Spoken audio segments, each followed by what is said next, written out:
2ศิลปินเดี๋ยวมาด้วยกันนะคะ อย่างนี้เลยเหรอฮะให้ เหมือนไหมคะตรงปกไหมคะ ไม่ตรงนะเพราะว่าใส่แว่นมานี่จะให้เกียรติผมมากเกินไปแล้วนะฮะเอาขึ้นใหญ่ขนาดนี้เลยทีเดียว คนสำคัญของวันนี้นะคะ ได้เลย และที่สำคัญมีอีก2คนที่จะมาคุยกับเราวันนี้นะคะ น้องเตและภูวินค่ะ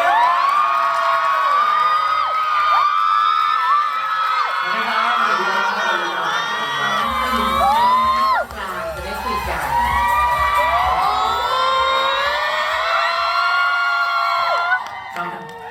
อยู่ด้านหลังนะ แล้วก็มานั่งอยู่ด้านข้างด้วยนึกสงสัยตั้งนานว่าคนดูทั้งหมดในวันนี้แฟนใคร รู้แล้วว่าแฟนเตะแฟนวินนี่เอง ไม่กันเลยไม่กันจริงเลยนะคะเอาวันนี้เราคุยกันเรื่องไอทีเรื่องโซเชียลมีเดียกัน ดีครับ พี่ดุยเจ้าพ่อไอทีเริ่มก่อนเลยพี่ดุยครับทำรายการไอทีมานานเท่าไหร่ครับ โอ้โหทำรายการไอทีมานานเท่าไหร่นะฮะผมขอย้อนก่อนปี 2000 ได้ไหมฮะ ทันไหมคะลูก ยังไม่เคย เลยครับไม่เคยครับจริงๆมีโอกาสดีมากเรื่องการทำรายการไอทีนะครับผมได้ร่วมงานกับบริษัทหนึ่งเป็นบริษัทยักษ์ใหญ่มหาชนเลย ตอนนั้นเขาใช้ชื่อปูนซีเมนต์ไทยจำกัดมหาชนก็ปี 2002 2003 2004 ก็กำเนิดรายการชื่อซีเมนต์ไทย IT Genius ไอทีจี ช่อง 9 อสมทภูมิใจเสนอเกิดทันไหมฮะ ไม่น่าจะทันนะฮะ แต่วันนี้ดีใจว่าพี่ที่เขาร่วมทำคลอดรายการนี้เขาอยู่ในนี้ด้วย เป็นกรรมการผู้จัดการมูลนิธิ SCG ขอขอบคุณพี่แป๊ดนะครับ ขอบคุณมากๆเลยที่สร้างความสุขขึ้นมาในวันนั้นนะครับ ใช่ค่ะพี่แปดด้านหน้านะคะมีที่ไอทีจีนะคะแล้วก็แปดก็ทำให้เกิดงานนี้ด้วยขึ้นได้ ใช่ เช่น เลย กัน โอ้โหประทับใจวันนี้มองไปความรู้สึกเหมือนเจอแม่ฮะ ดีใจ เหรอ เมื่อ คะ กี้สองหนุ่มก็มีคนกรี๊ดเยอะแยะแล้วนะถ้าเกิดจะกรี๊ดให้พี่หนุ่ยก็พี่แป๊ดกรี๊ดได้นะฮะ คนอื่นช่วยได้นะคะเดี๋ยวพี่แป๊ดจะเหนื่อยเกินไป เนี่ยวันนั้นก็เนี่ยละอ่อนเหมือนภูวินเหมือนไทยก็เลยนะก็เป็นเด็กน้อยเดินมาแล้วก็สนใจเรื่องไอทีก็คือเล่นอินเทอร์เน็ตตั้งแต่ Windows 95 ใช่ไหมลามมา 98 Windows มี XP จังหวะนึก นึกถึง จังหวะนึกว่ามันคืออะไรนะ ผมจะจำจากรูปวอลเปอร์อย่างที่บอกจริงๆครับนึกจากวอลเปอร์เราสีเขียวๆ ใช่ มันมีอยู่จริงนะทุกอย่างมันอยู่จริง ผมไม่รู้จริงใช่ไหม ทุกอย่างมันมีอยู่จริง มันเป็นภาพจริงเลย แล้วก็ช่างภาพที่เขาลงไว้ในสต็อกโฟโต้เนี่ยบิลเกตไปเห็นเขาก็เลยบอกทีมงานว่าไปซื้อลิขสิทธิ์ภาพนี้มา ช่างภาพนั้นก็ทุกวันนี้ก็อยู่ดีกินดี โดยที่ไม่ต้องทำอะไรเยอะฮะ เพราะว่าได้ลิขสิทธิ์ยิ่ง Windows ขายมากนี่เขาก็ได้สิทธิ์ใช่ไหมของการถูกใช้ wallpaper นี่นะครับ ซึ่งเรื่อง แน่นอน มันก็คือการแพร่กระจายตัวไอทีมาทำให้เกิดการประหยัดต้นทุนใช่ไหมครับ เห็นด้วยไหมเพราะว่าเมื่อก่อนเคยต้องใช้เครื่องมือขนาดใหญ่ทำและอาจจะใช้คำว่าไม่ใช่ทุกคนที่ทำได้ แต่ตอนนี้ทุกคนก็ทำได้ในการที่เครื่องมือมันราคาถูกลง และมันเป็นเรื่องของการทำน้อยเพื่อให้ได้มากหนึ่งชิ้นงานที่เสร็จกระจายตัวไปมากมายมหาศาลเมื่อวันนี้เราทำคลิปกันสัก15 วิ 30 วิคนดูเป็นแสนเป็นล้านได้โดยง่ายนะนี่แหละไอทีแหละ ใช่ค่ะเอามาที่น้องๆกันบ้าง ในระหว่างตอบอยู่ดูเหมือนพวกคุณไม่ค่อยมีสมาธิฟังเท่าไหร่นะ กำลังคิดตามเพราะว่า ตามอยู่ พี่หนุ่ยเล่าย้อนไปไกลนิดนึงน้องๆต้องใช้เวลาดีมายนิดนึงเพราะว่าอาจจะไม่ทันด้วยเลยใช้เวลา แต่พี่ฟอนต์พวกเราเห็นมาเรื่อยๆใช่ไหมครับตั้งแต่ยุคที่ยังไม่มีเทคโนโลยีจนถึงยุคนี้ อันนี้ไม่ได้มีเจตนาแอบอันนี้พูดกันตรงมาอะไรอย่างเงี้ยปลดให้เกียรติลูก MUT ในวันนี้ด้วยนะคะของเต้กับภูวินเป็นยังไงบ้างการใช้ไอทีและโซเชียลมีเดียทั้งหลาย ก็ของผมอาจจะของผมก็จะเป็นยุคที่ตั้งแต่ไอทีมันเป็นแบบคอนสเปเชียลในชีวิตจนตอนนี้ไอทีเป็นส่วนหนึ่งของชีวิตไปแล้วอะไรเงี้ยก็คือเป็นส่วนหนึ่งทั้งเรื่องแบบการติดต่อสื่อสารเราจะติดต่อทั้งติดต่องานติดต่อเรื่องเกี่ยวกับการมีสังคมมีเพื่อนมีอะไรเงี้ยก็ใช้ไอทีอยู่แล้วกับครอบครัวแบบที่อยู่ทางไกลแล้วก็สามารถติดต่อได้นะการใช้ไอทีสร้างงานสร้างรายได้ตอนนี้ก็มีโซเชียลมีเดียที่ใช้สร้างอาชีพสร้างรายได้ใช่ไหมครับแล้วก็มีอะไรกันก็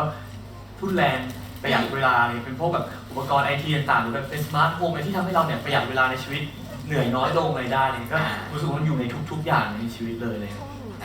ใช่แล้วยิ่งเราสนใจพวกนี้เราก็ชอบติดตามก็คิดว่าต่อไปเราก็น่าจะเป็นคนชอบแกดเจ็ต เขาชอบอัปเดตเขาเป็นคนเจ้าพ่อแกดเจ็ตเขาเป็นคนอัปเดตเยอะ เห็นด้วยเรื่องนี้เห็นด้วย พี่วิลาคัสยังไง ส่วนของผมก็จะเป็นยุคที่เรียกว่าโตมากับไอทีอย่างเช่น ผมจำได้เลยความทรงจำแรกๆของผมเนี่ยคือเล่นกับโทรศัพท์ที่เป็นของคือต้องกล่าวก่อนว่าที่บ้านอ่ะคุณพ่อเป็นสายแกดเจ็ตเหมือนกันก็จะชอบซื้อนู่นนี่นั่นมาซึ่งผมจำได้เลยตอนนั้นเนี่ยที่บ้านมีโทรศัพท์กับมีคอมพิวเตอร์หลายเครื่องมีคอมพิวเตอร์ของ Sony มีโทรศัพท์ Sony Ericsson แล้วถ้าใครยังจำกันได้มันจะมีไอตัว Stylus ด้วยเล่นๆแล้วก็มีโทรศัพท์โนเกีย โอ้โห แบบเทียบในบ้านเลยครับแล้วก็ ดูบ้านมีฐานะมากนะยุค ใช่ดูจากยี่ห้อที่ใช้แต่ยี่ห้อแล้วรู้เลยว่าผมบอกเลย ในขณะพวกเราใช้คอมประกอบที่โซนี่ไวโอดูมีอารยธรรมโซนี่ ผมว่าโชคดีเพราะว่าคุณพ่อทำงานด้านนี้พอดีใช่คุณพ่อเลยแบบพอมีแกดเจ็ตใหม่เหมือนบริษัทเขาก็มีงบให้บริษัทเขาก็แบบให้ดิสเคาท์ให้นู่นนี่นั่นก็เลยได้มาเล่นที่บ้านด้วยก็เลยแบบหลังจากนั้นก็ติดใจเลยหลังจากนั้นพอมีอะไรใหม่ๆก็แบบมีอะไรใหม่ไหมขอซื้อได้ไหมอะไรแบบนี้ออกมาเล่นอยู่ครับ เยี่ยมเลยดี นอกจากพวกแกดเจ็ตแล้วข้อมูลข่าวสารนะคะที่เรารับผ่านทางโซเชียลมีเดียอะไรเงี้ยรู้สึกว่ามันเป็นประโยชน์เราช่วยอะไรเราบ้างไหม ผมไม่ทันยุคที่คือหมายถึงว่ายุคหนังสือพิมพ์อะเราเด็กมากนะเด็กก็จะไม่ค่อยอ่านหนังสือพิมพ์นะ เรา คื คุ อ ณ เห็น ว่า ว่า มันเป็นถุงกล้วยแขก เราจะเขียนแบบห่อไข่นกกระทาอะไรแต่ของพอเราโตขึ้นแล้วรู้สึกว่าเดี๋ยวสักนิดต้องมีสักวันที่เราต้องได้อ่านหนังสือพิมพ์แต่กลายเป็นพอเราโตขึ้นน่ะเราอ่านข่าวทางอินเทอร์เน็ตแทนแล้วตอนนี้ก็เลยแบบไม่มีโมเมนต์ของการแบบ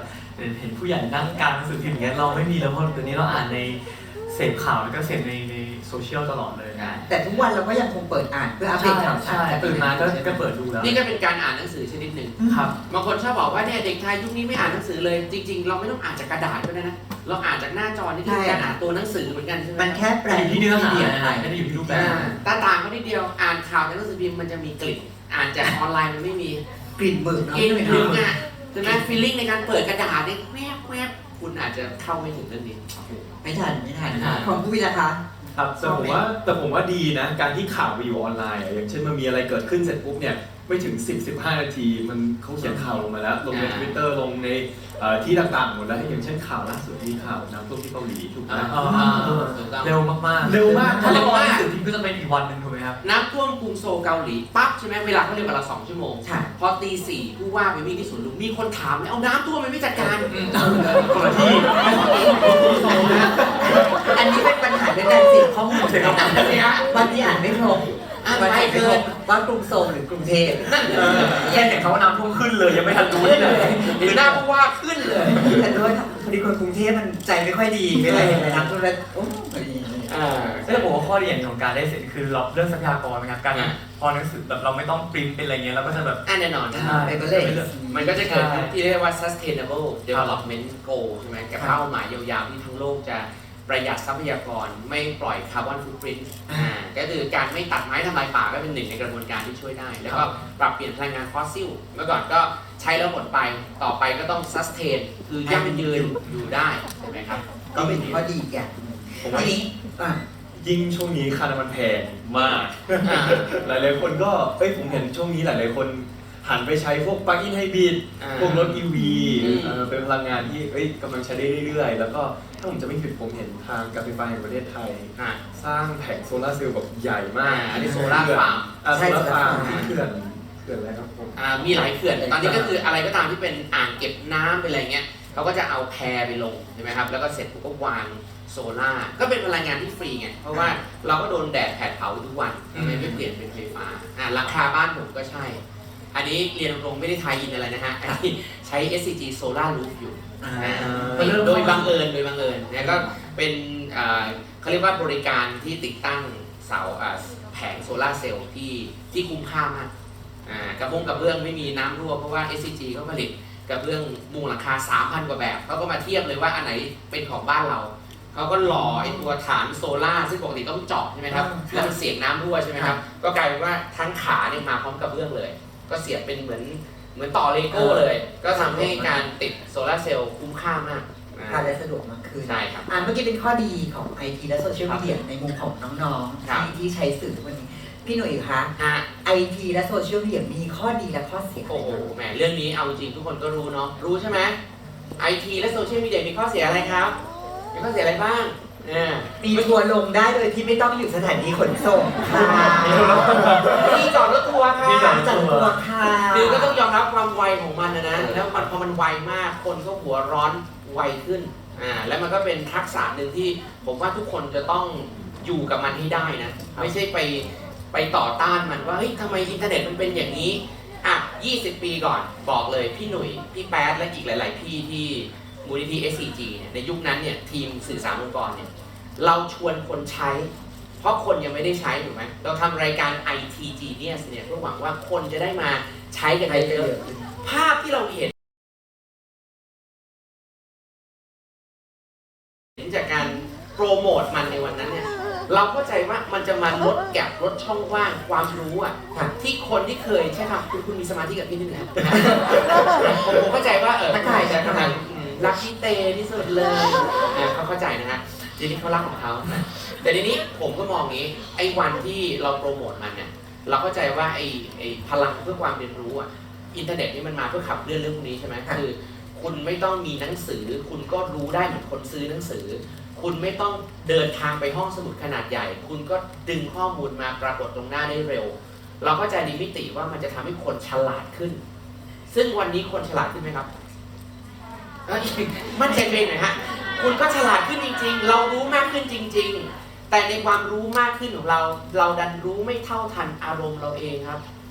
เพราะว่าหลายๆคนก็หัวร้อนไวเหลือเกินกับไอ้ตัวอักษรที่คุณจะไปเรียกเสียงจากไหนในเมื่ออินเทอร์เน็ตมันพิมพ์คุยกันซะส่วนใหญ่ใช่ค่ะถ้าเราไม่ได้ดูคลิปวิดีโอก็อีกเรื่องหนึ่งใช่ไหมแต่ส่วนใหญ่เวลาอ่านเนี่ยเกิดหัวร้อนในหัวพี่หนุ่ยจะบอกแบบนี้ไอ้อักษรที่ไม่มีเสียงทั้งหลายเนี่ยจริงๆมันมีเสียงนะมันมีเสียงจากไหนยังไงครับจากทัศนคติที่เรามีต่อตัวคนเขียนคุณอ่านของใครแล้วคุณก็จะมีเสียงกำกับในหัวว่าเสียงเขาน่าจะเป็นอย่างเงี้ยเหมือนตอนคุณอ่านซับไตเติลหนังอย่างเงี้ยคุณก็จะรู้สึกว่ามันเป็นเสียงจากตัวละครเวลาคุณอ่านบทความอ่านความคิดเห็นซึ่งเอาจริงๆนะถ้าโลกนี้จะวุ่นวายน้อยลงเนี่ยเราต้องแยกให้ออกระหว่างข้อมูลที่เรียกว่าความคิดเห็นภาษาอังกฤษเรียก opinion กับอีกอันนึงที่เรียกว่า fact คือข้อเท็จจริงข้อเท็จจริงมันก็เหมือนข้อมูลที่เราจะเชื่อได้จากการที่มีการสรุปไว้แบบนั้นแต่อะไรก็ตามที่มันเป็นความคิดเห็นเนี่ยมันขึ้นอยู่กับคุณค่าที่แต่ละคนยึดถือนะแต่ละคนเกิดมาคนละยุคคนละสมัยกันก็มีคุณค่าที่ยึดถือไม่เหมือนกันมันจึงใช่เรื่องไหมที่เราจะไปทะเลาะกับไอ้คุณค่าที่แต่ละคนเขาให้มาไม่เหมือนกันนะเมื่อกี้ป๋าเต้พูดเนี่ยบอกว่าเราหงุดหงิดเวลาคนอื่นคิดไม่เหมือนเราและคนอื่นก็มาหงุดหงิดเวลาเราคิดไม่เหมือนมันเขาซึ่งไอ้นี่แหละมันคือมลภาวะที่มันเกิดขึ้นทั้งที่โลกนี้พยายามจะลดไอ้สิ่งสิ้นเปลืองช่องว่างความรู้แล้วก็เราพยายามลดเรื่องทรัพยากรใช่ไหมเราใช้อินเทอร์เน็ตคุยกันเราก็ไม่ต้องไปเขียนกระดาษใส่กันแต่เราได้เกิดมลภาวะในจิตใจในอารมณ์เราที่เราไม่ทันมันแล้วเราก็สาดใส่ใช่ไหมวันนี้เลยอยากจะให้เทคนิคหนึ่ง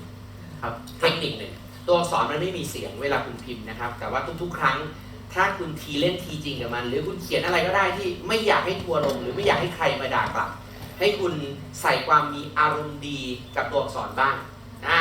เช่นพิมพ์เสร็จปุ๊บใช้เฉพาะภาษาไทยนะอย่าเผลอไปคุยฝรั่งนะเดี๋ยวมันจะงงว่ายอยู่ไฟใช่ไหมฝรั่งจะงงว่ามา5ใส่ทำไมใช่ไหมหรือเดี๋ยวนี้มันมีอารมณ์ขันขั้นกว่า5คือเลข5ลองไม่เปลี่ยนแป้นดูแล้วคุณขำเป็นถอถุงถอถุงต่อบางทีมันดูอารมณ์ดีกว่าเดิมแล้วก็ปิดท้ายประโยคบางทีแค่ใส่จุดโคลอนใช่ไหมแล้วก็วงเล็บปิดดูเป็นคนยิ้มนะมันก็จะทุกอย่างดูซอฟลงว่าเป็นพาสเทลอย่างนี้คล้ายๆแบบนั้นแล้วก็เวลาพิมพ์ภาษาอังกฤษคุยกับคนอย่าไปใส่ capital letter คือตัวใหญ่ทั้งหมดเนี่ยในการทำใช่ไหมมันดูแบบตะโกนคือมันเป็นคุณค่าที่ฝรั่งยึดถืออันนี้คือถ้าเกิดคุยกันแล้วพิมพ์ capital letter หมดเนี่ยมันเหมือนตะโกนใส่เขาWhy you yelling on me ใช่ไหมคือมันก็จะเกิดความรู้สึกว่าพูดดังทำไมแต่นั้นอันนี้มันก็คือเล็กๆน้อยๆที่มันอยู่ในอินเทอร์เน็ตซึ่งเราก็ทำได้เพื่อป้องกันการเดือดดาลครับซึ่งบางทีเราทำอะไรเล็กๆน้อยๆแค่นี้แต่มันกันไม่ให้เกิดปัญหาหรือเรื่องใหญ่ๆที่อาจจะตามมาจากความเข้าใจผิดอันนี้ได้เยอะถูกต้องเลยและมนุษย์เราเนี่ยเข้าใจผิดได้นะเราไม่ได้เป็นคนเข้าใจผิดไม่ได้เกิดบางคนก็มาเถียงเราในเรื่องบางเรื่องและเราคิดว่าอันนี้เรารู้แล้วว่าเราเข้าใจผิดเราพิมพ์ขอโทษได้นะใช่ไหมเราพิมพ์ขอบคุณที่เขามาแนะนำได้นะและพวกนี้มันซอฟหมดเลยมันจะทำให้ดราม่าในเน็ตลดลงให้เรานึกถึงปริมาณการบริโภคข้อมูลในเน็ตที่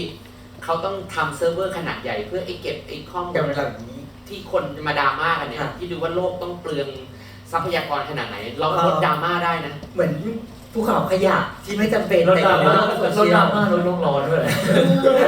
จริงเพราะมันลดดราม่าลดโลกร้อนที่มาซะอย่างนั้น ขอโทษและขอบคุณโอ้ขอบคุณมากเลยที่ทำให้ผมเข้าใจมากขึ้นจบ จบง่ายเลย ใช่ไหมครับ ลดอัตราในตัวเองลดโลกร้อนไปด้วยในตัวถามเผื่อน้องๆน้องที่ฉันอยู่ในแสงไฟ มีคนรักก็เยอะ แต่มันก็มีบางมุมที่อาจจะมีคนรู้สึกไม่ชอบหรือต่อต้านบาง มีด้วยเหรอคนไม่ชอบเตกับภูวินมีด้วยเหรอ ไม่มี อาจจะมีเป็นบางกรณีน้องผม ไอ้นี้ในห้องนี่ใครๆก็รัก แต่นอกห้องไม่แน่ เผื่อกรณีว่าเกิดกรณีทัวร์ลงอะไรอย่างเงี้ยค่ะมันมีวิธีรับมือไหมพี่หนุ่ยอันนี้อยากรู้ เอาจริงๆผมเนี่ยเลยวัยค้าดราม่าละเมื่อก่อนผมก็มีความรู้สึกว่าเฮ้ยเราอยู่ในสปอตอ่ะแล้วมีคนมาพูดไม่จริงอ่ะเกี่ยวกับตัวเราอ่ะเราก็จะเถียงเนี่ยหมายความว่าเราจะพยายามอธิบายผมจะพยายามเข้าไปพิมพ์เพราะว่า Google มันเซิร์ชง่ายมากใส่ชื่อตัวเราเองแล้วก็รู้แล้วใครพูดถึงเราใช่ไหมแล้วผมก็จะพยายามเข้าไปตอบเมื่อก่อนในพันทิปนี่ประจำเลยเข้าไปตอบ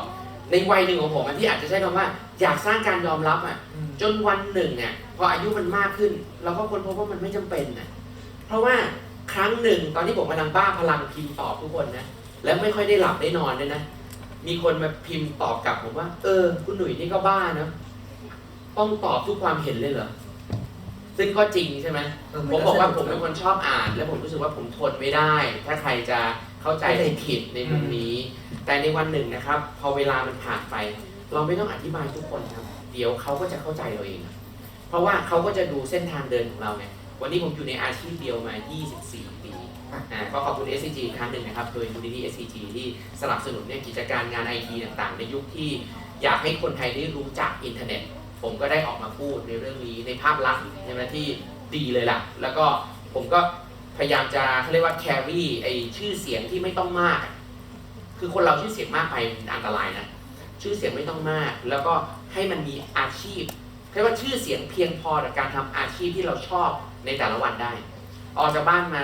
มีงานทุกวันน่ะต้องการอะไรกันใช่ไหมในมุมหนึ่งผมก็พูดเรื่อง IT ทุกวันให้ความเห็นให้แฟกต์บางเวทีก็ต้องการแฟกต์จากผมก็ต้องทำการบ้านไปคือทำ presentation ไปอธิบายในโลก IT มันมีอะไรบ้างโซเชียลมีเดียอาจจะ Metaverse อาจจะเรื่องใหม่หน่อยคนอยากรู้ใช่ไหมผมก็ทำกันบ้านไปนำเสนอมันก็เป็นอะไรที่ดีกับคนที่เขาฟังแล้วเขาได้ประโยชน์บางคนเจอกันโอ้โหพี่ดูพี่เนี่ยสมัยเด็กๆเลยตั้งแต่สมัยไหนอนุบาลเลยหรือเปล่าบางคนเป็นอย่างนั้นเห็นตั้งแต่เด็กเติบโตมาเกิด inspiration ว่าอยากจะมาเรื่อง IT ศึกษา บนเวทีนี้ได้ข่าวมีอยู่คนนึงบอกดูพี่หนุ่ยแต่เด็กเหมือนกันพูดพี่หนุ่ยหลังเวที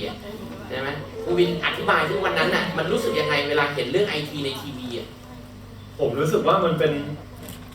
คือโลกไอทีมันเป็นโลกที่เปลี่ยนไปเร็วมากทุกเดือน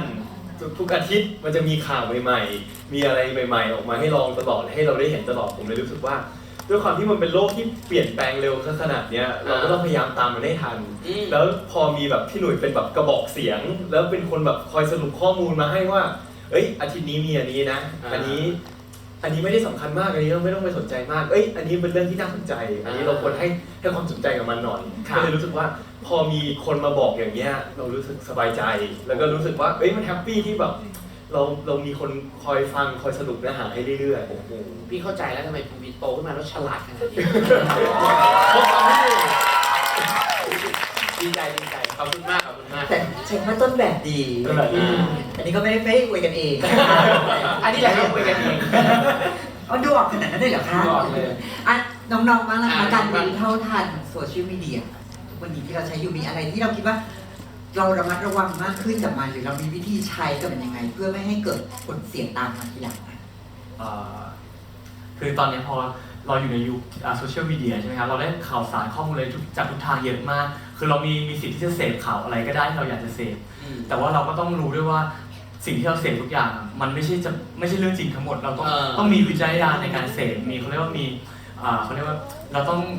เขาเรียกว่าอะไรเนี่ยอย่างที่บอกวิจารณญาณของเราไปทำที่ถูกต้องและที่สำคัญคือยิ่งเรามีคนติดตามเนี่ยเราต้องมีความรับผิดชอบต่อการแชร์ข้อมูลเราด้วยถูกไหมครับเพราะบางทีเนี่ยคนที่ได้รับข้อมูลจากเราไปบางทีเราอาจจะได้ข้อมูลใหม่มาซึ่งข้อมูลผิดเนี้ยเราได้แก้แต่เขารู้อย่างเขาจำมันไปตลอดมันก็มีอย่างผมแบบมีน้องคนหนึ่งเขาก็แบบบอกว่าเขาไม่ยอม เมื่อนานแล้วนะเขาบอกว่าเขาไม่ยอมฉีดวัคซีนเพราะเขาได้ข่าวจากติ๊กต็อกอะไรเงี้ยซึ่งผมเลยบอกมัน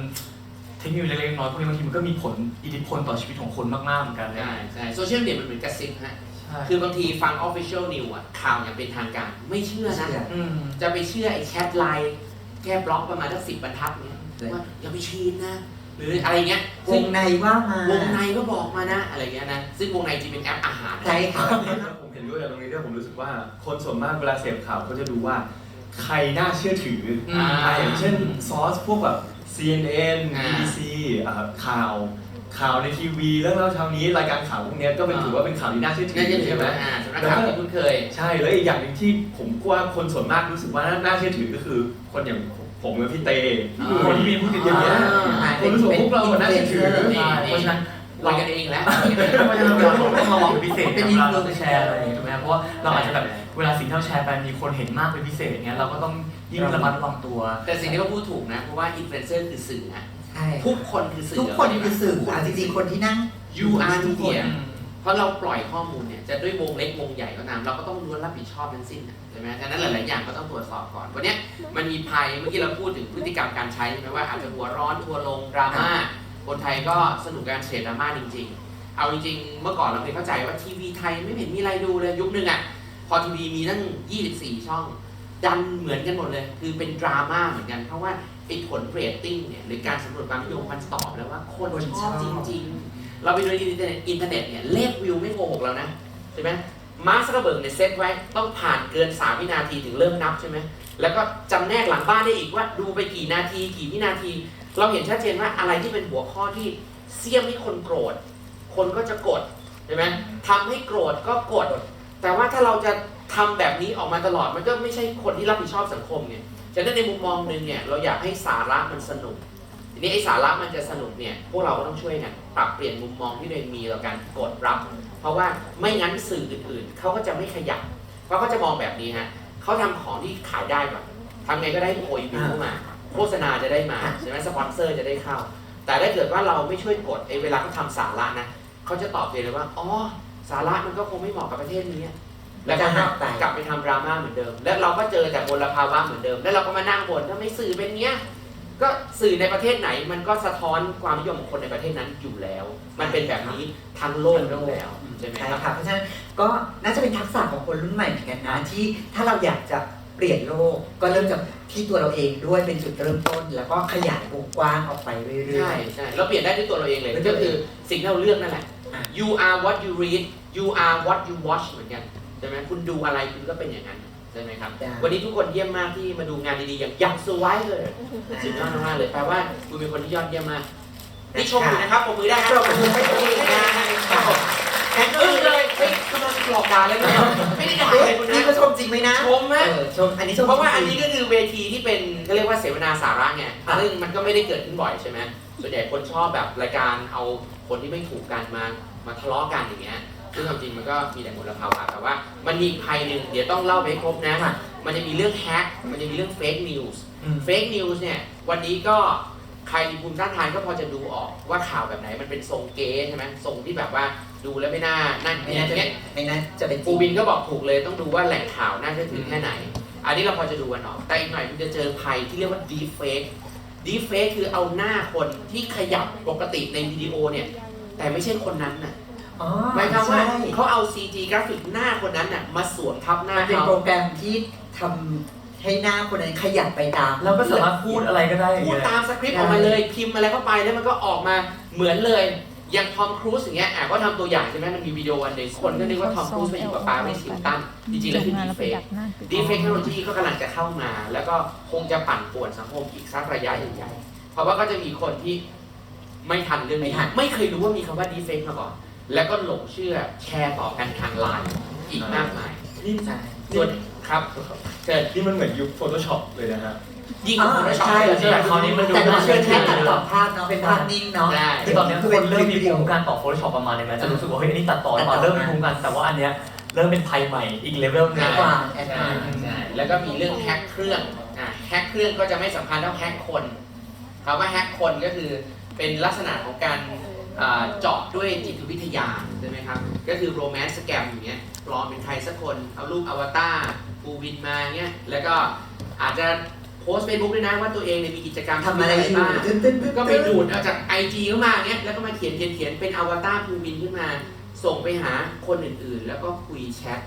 ซึ่งเรื่องพวกนี้บางทีมันไม่ได้หลอกแบบเขาเรียกว่าวัน2 วันหลอกหลาย มัน เดื เป็ อน นระยะเวลา คุย6 เดือนอย่างเงี้ยใช่ไหมคุยมาปีหนึ่งอย่างเงี้ยแล้วค่อยจู่โจม อย่าคิดว่ามันไม่มีนะครับมันมีแล้วนะครับเนี่ยวันก่อนก็เพิ่งไปคุยออกสถานีโทรทัศน์หนึ่งอะแล้วก็อธิบายว่าเนี่ยเขาโอนตังค์ไปให้5 ล้านเป็นคุณลุงอายุ70ก็เห็นว่าหน้าคือนางแบบคนเนี้ยและนางแบบคนเนี้ยเขาก็มาออกรายการนะว่าไม่ใช่เขาลุงยังคงยืนยันว่าแต่เสียงเหมือนนะ เนี่ยคุยกันอยู่ตลอดเคยเปิดเขาเคยส่งเสียงมาเสียงเหมือนเลยเขาก็ไปเอาคลิปเสียงจากไหนมาเขาก็ไปเอาตอนออกกำลังกายยืนหน้า TikTok ใช่ไหมแล้วก็บาร์ TikTok แล้วก็คิดว่าเป็นวิดีโอคอลอย่างเงี้ยมันก็โรแมนต์สแกมอะไอเรื่องพวกเนี้ยเราก็ต้องมีจิตใจที่แข็งแกร่งพอที่จะคัดกรองในสิ่งเหล่านี้ใครมาทักเราประเภทที่ไม่เคยเจอกันขอแอดเฟรนด์รับไหมครับไม่ใช่คนไทยหรือเปล่ารับนะแอดตลอดเลยไม่ได้นะฮะหรือบางทีจะแอดเนี่ยดูได้ว่าเคยเจอในชีวิตจริงหรือยังแล้วค่อยแอดกัน แพทย์กัน ใช่ไหมไม่ใช่ว่าคุณจะไม่คบใครเลยอ่ะแต่ขอเจอกันสักครั้งก่อนที่รู้แล้วว่าคนนี้ เขามีตัวตนอยู่จริงๆ ถูกต้องเลย เป็นคนจริงๆอันนั้นเป็นเหตุผลหนึ่งที่เหมือนที่ผู้วินบอกว่าเทคโนโลยีมันเนี้ยใหม่ขึ้นทุกวันทำให้เราต้องพยายามศึกษาและตามให้ทัน เพื่อที่จะรู้ว่าอันไหนที่ต้องระวัง อันไหนที่เราต้องเตือนตัวเองไว้ก่อนว่าอย่าเพิ่งรีบเชื่ออย่าเพิ่งรีบกระโจนตัวเอง